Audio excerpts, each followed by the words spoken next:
I am a 22 years old female, have an older sister, 25 years old. My sister is very sensitive about everything.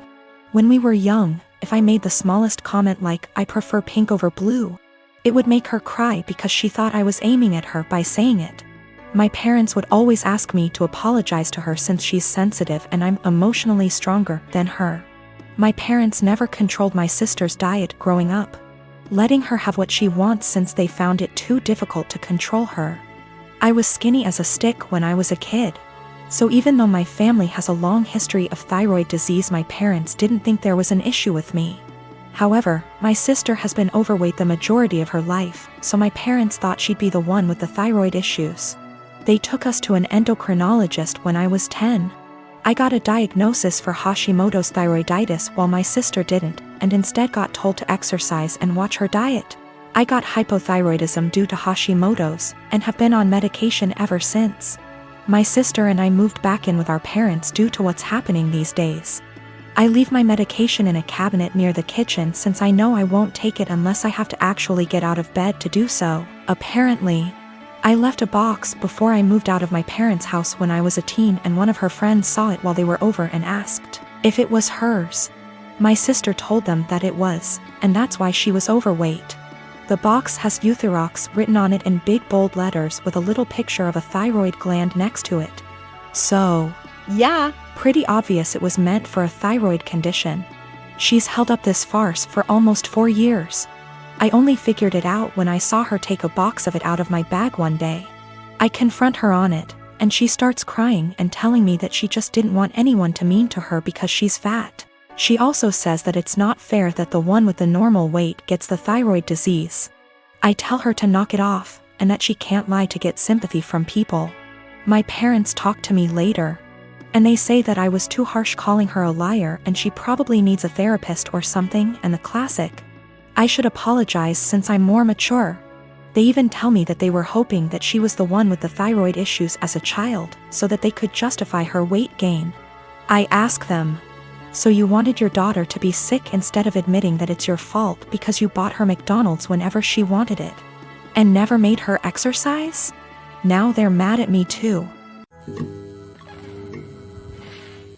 I am a 32 years old female and getting married to my fiancé, a 41 male, next year. After we got engaged, I suggested it might be nice if I asked my fiancé's niece, who's 15, if she wanted to be a bridesmaid too. I've only met her a couple of times, so we're not close. But she seemed like a cool kid, and I thought it might be a nice way for us to bond / get to know each other / involve her in the wedding. She's the only niece / nephew on either side of the family. Anyway, cut to a few weeks ago and we're in my fiancé's hometown to visit his family and discuss wedding-related stuff. His brother, sister-in-law and their daughter came over, and I noticed this time that she was dressed a lot more androgynous than I remembered. The topic moved to wedding dresses and bridesmaids' dresses, and I could see she was immediately uncomfortable. Her parents, her mom really, and grandma were making comments about how she'd need to be more feminine / brush her hair, etc. And how nice it would be to see her like that. I'll be honest and say this hit a nerve with me, as I was very much a tomboy as a teenager, even though I'm not anymore.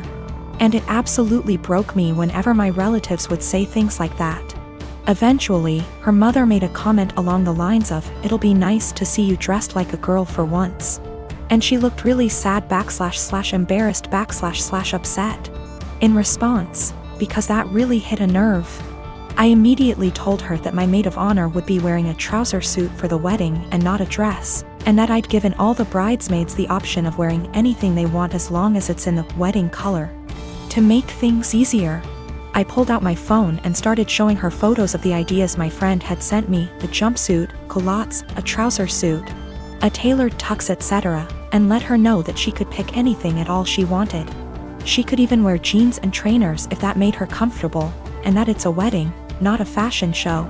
My niece perked up a bit when I said that, but her mom looked really pissed off. She's since asked my fiancé to pressure me into getting all the bridesmaids' dresses so their daughter will have to wear one, which no. My husband doesn't give a shit what she wears, but obviously also doesn't want his family and me to be arguing on the wedding day. I don't want to back down because I know what it feels like to be pressured into wearing something that makes you uncomfortable. But on the other hand, I know it's only for a day and it'd make the family happy. I had been with Carrie for 10 years, best friends since we met at the age of 12 in high school.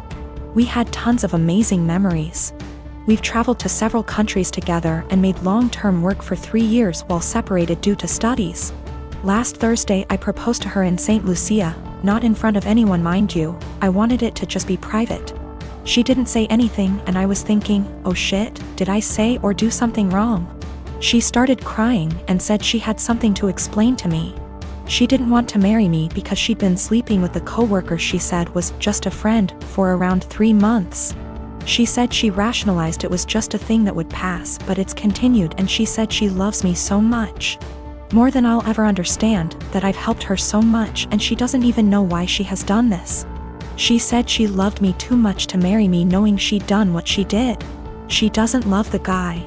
It was just sex and she had been trying to stop the affair, but I proposed before that happened and she said she knew when I was kneeling that she couldn't marry me, not after everything I'd done for her, so she told me. I feel like my whole world has shattered. We had an awkward flight home on Friday evening and haven't spoken since. She has tried calling me but I haven't answered and I have until Monday off, so I'm just here. I've barely eaten. I feel like there's a black hole in my stomach draining everything I have mentally. I can't wrap my head around the fact that she was cheating, that she lied, that she hid it from me. My sister apparently had some words for her. I'm trying to pretend I'm okay, but I'm not. Every morning that I've woken up since last week Friday morning has just been bleak. I love her so much, but I've no intentions of getting back together. I don't think I would ever be able to trust her again, much less forgive her, for a very long time. My best friend brought a 6-pack yesterday and we drank in the evening. I cried my eyes out in the shower last night. I never cry, not even when my mom, who I was extremely close to, passed away. But I was sobbing like a child last night, and honestly I would have loved if my mom had been there to tell me it'd be okay. My sister brought over some breakfast this morning and basically made me eat because she knows I haven't really been eating lately. Zero appetite. My fiancé and I moved in together shortly before we got engaged.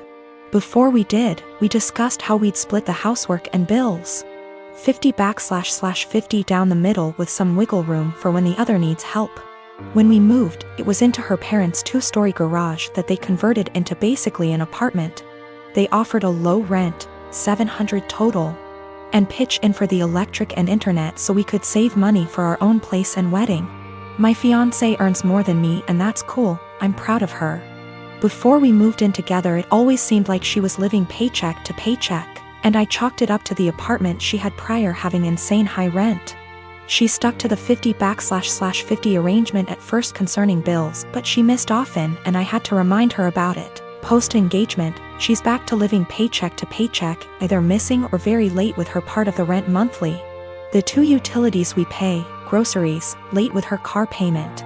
Her parents have talked to me multiple times about rent and I've covered her missing portion to get us caught up. And then try talking to her. It always turns into her saying we should just move if her parents are going to hound us. I told her we're lucky it's her parents because anywhere else would have kicked our asses out. On top of that, I pay my own bills, do about 65% housework, arrange and pay for most of our dates and vacations. Gifts for her, pay most towards our pets.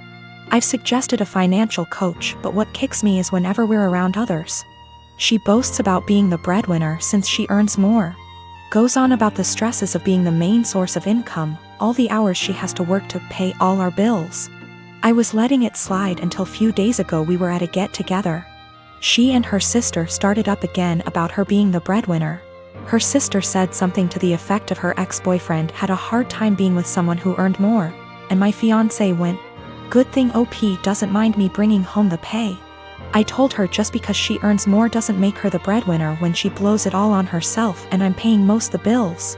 She's embarrassed now and keeps saying I made her look bad and got her in trouble with her parents, because they want to see what she spends her money on each month, but I don't think I did anything wrong. Last night I was ready to just postpone the engagement. As of this morning, after a lot of talking and things coming to light, we are broken up. She insisted we could afford her purchases based off our total incomes. Her parents were under the impression she was also paying off my student loans, my car, my phone, and paying for our vacations. She didn't get evicted from her last apartment, but she was late with her rent often enough that they weren't going to renew her lease. So she didn't suggest us moving to a bigger apartment at her building. Biggest nope, I'm out. The monthly take-home amount she told me was what she earned before wage garnishment kicked in addition to mass debt. She's been doing some online stuff to make up for the money she loses due to that. I got the ring back.